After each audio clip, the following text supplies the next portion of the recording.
Hey, Sam from 3D here. Today's video is a follow-up from the last one where we talked about what are UV maps. This video is the practical part. If you haven't seen the other video yet, click here to do that. It's important to do so to understand what we are doing in this video, which is making the UV map for this character shirt. As always, you can find this character and plenty of others at characters.design. Link in the description. Head over to the shading workspace and with the object you want to do the UV map, select it. Press Shift H to hide everything else. Right here on the modifier tab, I'm going to disable the viewport for the armature. So the t-shirt is back at the original T-pose. I'm using this model because it is an easy model to showcase where to properly add seams.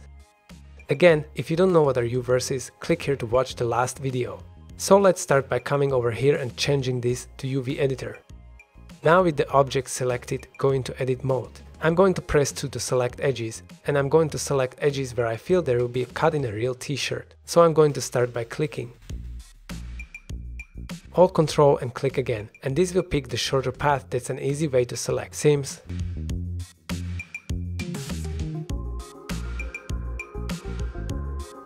And just do this all around places where you feel like a seam would be in a real t-shirt. If you don't really know where to add these, look online for sewing templates and you'll have a better idea. With these selected, I'm going to press Ctrl E and mark seam. And now these are seams. You can see that they changed the red color that indicates that those edges are now seams.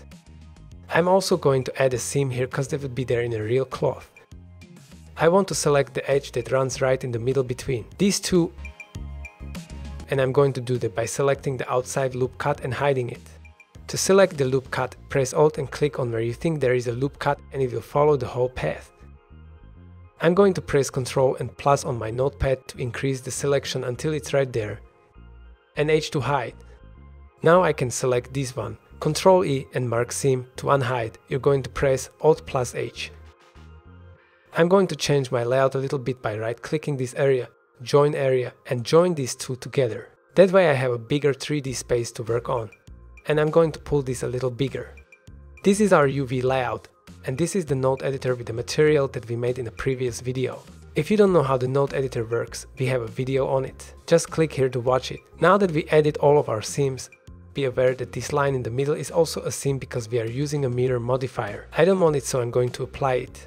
First I need to go back to object mode, and now I can apply it. I'm going to add the seam right down the back so it's easier to open the mesh up. Ctrl E and mark seam. Now just press it to select everything new and click unwrap. And this is the resulting UV map. If you're unhappy with the UV results, you can add remove seams to your heart's content until it looks good. And you can also enable live unwrap to see what live unwrap does. We need to click this button. This will sync up the 2D view here with the 3D view. So now if I select it, if it is on the 3D viewport, it will also select on the 2D viewport. And if I add a seam somewhere, it will automatically update the UV. In this case, I do want to add another seam right here at the shoulder. So let's do that now. Mark seam and you can see that everything has opened. But I don't want this seam to go over. I'm going to unselect what I already done the seam.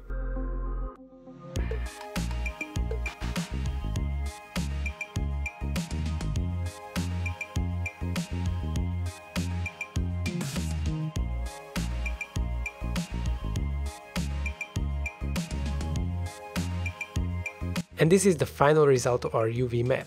One thing you'll notice is that sometimes part of the mesh is flipped on the UV map. All of your controls from the 3D viewport work here as well. So if I select this piece, I can press G to grab, R to rotate, and S to scale.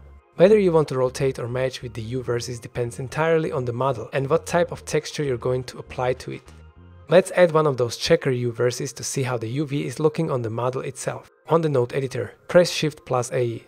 Look for image texture. Click on New, generator type and select either UV grid or color grid. I'm going to select color grid. And if you have the Node Wrangler add-on enabled, you're going to press Ctrl Shift and click on this node. We're not seeing anything, but that's because we are in solid view. Just go to preview mode and you can see our newly unwrapped 3D model. By the way, since we did add seams while the models still have modifiers, we can go auto edit mode and all the modifiers will correctly apply, even our armature modifier we had. This window will show any texture that we click under our node editor. Let's add an actual texture to this model. I'm going to press Ctrl and right click and cut this connection. Now select the Principled BSDF. And again, remember to have the Node Wrangler add-on enabled. Press Ctrl-Shift-T. I downloaded denim material from the internet. The link will be in the description down below. Just select everything and press enter. Click here and drag at the surface. It's looking a little big, so scroll out. And here under mapping, we're going to increase the scale, and that already looks much better. Now since we added a seam on the back, you can probably tell there is a seam over there. I'm going to click here to remove that preview, go back to edit mode, and show you what happens if rotates this or move the U versus around it auto updates on the 3D viewport. You can get rid of this orange layout by clicking this button. Now that I'm done with my UV unwrapping, I'm going to press Alt-H to unhide everything and enable the modifier on viewport again. And now she has a denim turtleneck, and always remember you can easily do a unwrap by selecting the object going into edit mode. Select everything, press U and Smart UV Project. This is the resulting UV, and on this case, it does actually look good. So you could have done that before even trying to add seams and things like that, but it definitely depends on the mesh. For example, right here on her shoulder, you can see that it is stretching a little bit. So experiment and try the automatic UV first, since it's much faster than trying to do it manually. And that's it, folks. These are the basics of UV unwrapping. There are other tools inside Blender to help with this process, but these are the basics. You need to start unwrapping models. If you want to be around like-minded people, go to our Discord on the description below. If you have video ideas, leave a comment, give us a like and subscribe to help the algorithm. And I'll see you in the next one. Bye.